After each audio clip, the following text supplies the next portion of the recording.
Assalamualaikum warahmatullahi wabarakatuh. Perkenalkan, nama saya Novita Melapanti dari kelas Biologi Non A, jurusan Biologi. Di sini saya akan menjelaskan permasalahan-permasalahan yang terjadi di kawasan Mas Pepaya Raja.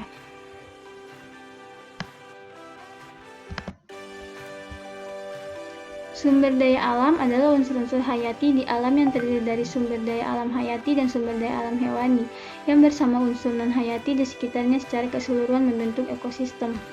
Konservasi adalah aktivitas pengelolaan sumber daya alam hayati dan ekosistemnya yang didasarkan pada prinsip pengawetan, pelestarian, pemanfaatan.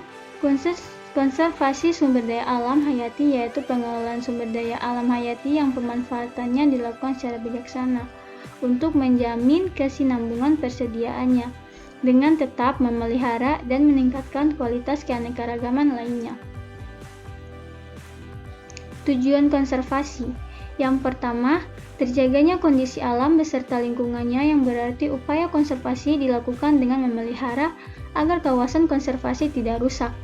2. Terhindarnya dari bencana yang diakibatkan oleh adanya perubahan alam, yang berarti gangguan-gangguan yang dialami oleh fauna dan ekosistemnya.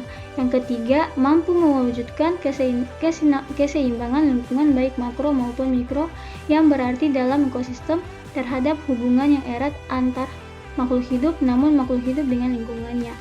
Yang keempat, mampu memberikan kontribusi terhadap kepariwisataan. Kategori Nasional Kawasan Konservasi. Berdasarkan Undang-Undang Nomor 5 Tahun 1990, Kawasan Suaka Alam (KSA) terbagi menjadi dua, Cagar Alam dan Suaka Marga Satwa. Kemudian, Kawasan Pelestarian Alam atau KPA terbagi menjadi tiga, Taman Nasional, Taman Wisata Alam, dan Taman Hutan Raya. Kemudian yang ketiga adalah Taman Buru. Cagar Alam. Cagar alam merupakan kawasan suaka perlindungan alam karena keadaan alamnya yang memiliki keunikan dan kekhasan tumbuhan, satwa beserta ekosistemnya atau ekosistem tertentu yang perlu dilindungi dan perkembangannya dilakukan secara alami, apa adanya. Pengisi kawasan cagar alam biasanya merupakan flora dan fauna asli dari daerah tersebut, tidak didatangkan dari luar, dan perkembangbiakan flora dan fauna tersebut dibiarkan secara alami serta dipastikan tidak mendapat gangguan dari aktivitas manusia yang dapat menyebabkan kerusakan Pulau Mas, Pulau Pepaya, dan Pulau Raja ditetapkan sebagai kawasan cagar alam.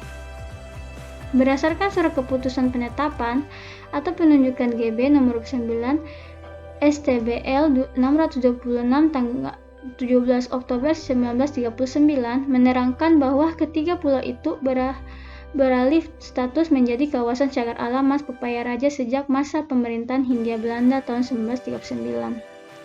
Cagar alam Mas Pepaya Raja merupakan cagar alam yang terdiri dari tiga pulau, yaitu Pulau Mas, Pulau Pepaya, dan Pulau Raja.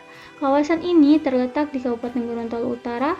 Pulau-pulau ini merupakan habitat bertelur tiga jenis penyu, yaitu penyu tempayan, penyu hijau, dan juga penyu sisik.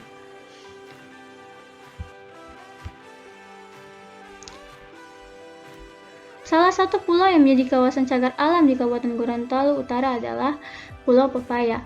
Cagar alam Mas Pepaya merupakan cagar alam yang terdiri dari tiga pulau, yaitu Pulau Mas, Pulau Pepaya, dan Pulau Raja. Menurut masyarakat Desa Dunu, Kecamatan Monano, Kabupaten Gorontalo Utara, sampai saat ini Pulau Pepaya sering dijadikan lokasi pendaratan oleh penyu untuk aktivitas bertelur.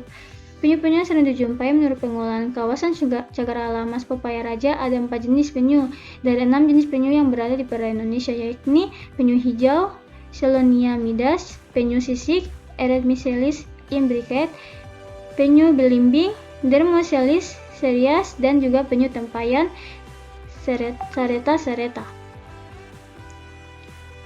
Subkawasan Pulau Raja adalah kawasan hutan lindung dan merupakan daerah konservasi. Selain itu, subkawasan Pulau Raja kaya akan potensi flora, diantaranya kayu besi, Insia bijuga, kayu ligua, kayu lasi, rotan, Calamus sp, dan lain-lain.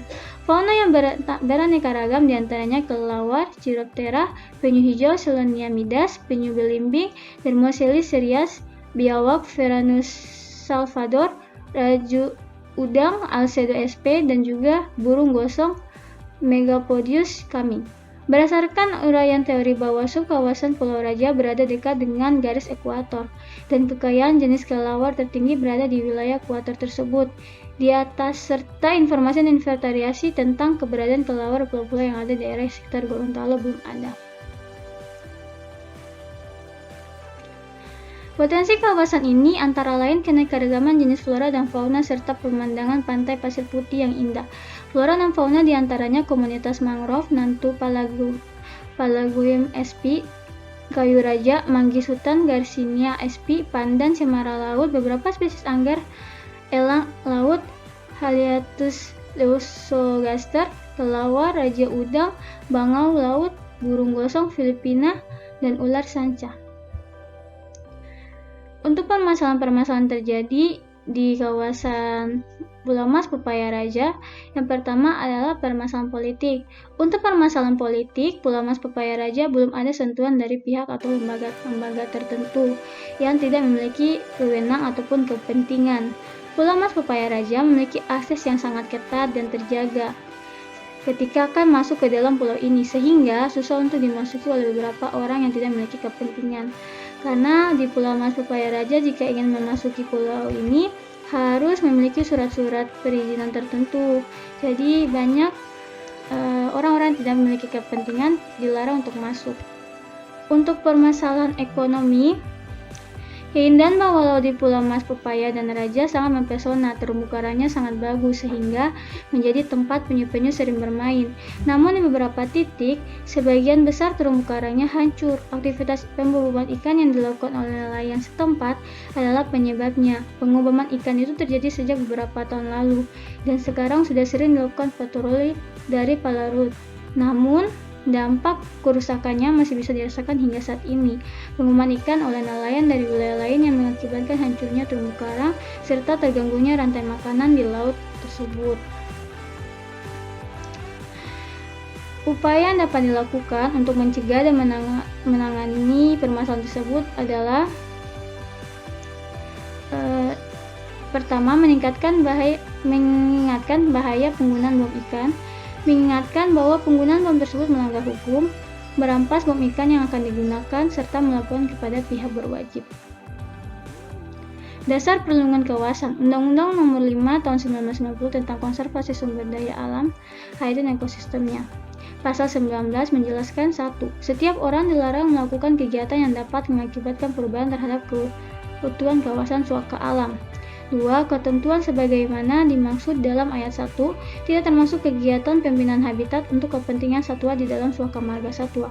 Yang ketiga, perubahan terhadap keutuhan kawasan suaka alam sebagaimana dimaksud dalam ayat 1 meliputi mengurangi, menghilangkan fungsi dan luas kawasan suaka alam serta menambah jenis tumbuhan dan satwa lain yang tidak asli. Undang-Undang Nomor 41 Tahun 1999 tentang Kehutanan. Pasal 19, pembentukan wilayah pengelolaan hutan. 1. Perubahan peruntukan dan fungsi kawasan hutan ditetapkan oleh pemerintah dengan didasarkan pada hasil penelitian terpadu. 2. Perubahan peruntukan kawasan hutan sebagaimana dimaksud pada ayat 1 yang berdampak penting dan cakupan yang luas serta bernilai strategis diterapkan oleh pemerintah dengan persetujuan Dewan Perwakilan Rakyat.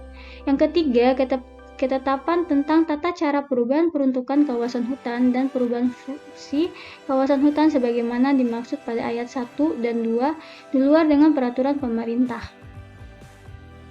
Video dari saya, lebih dan kurangnya mohon maaf. Assalamualaikum warahmatullahi wabarakatuh.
Kemudian Undang-Undang Nomor 41 Tahun 99 tentang Kehutanan, Pasal 24 Pemanfaatan Kawasan Hutan Lindung. Pemanfaatan kawasan hutan dapat dilakukan pada semua kawasan hutan, kecuali pada hutan cagar alam serta zona inti dan zona rimba pada Taman Nasional.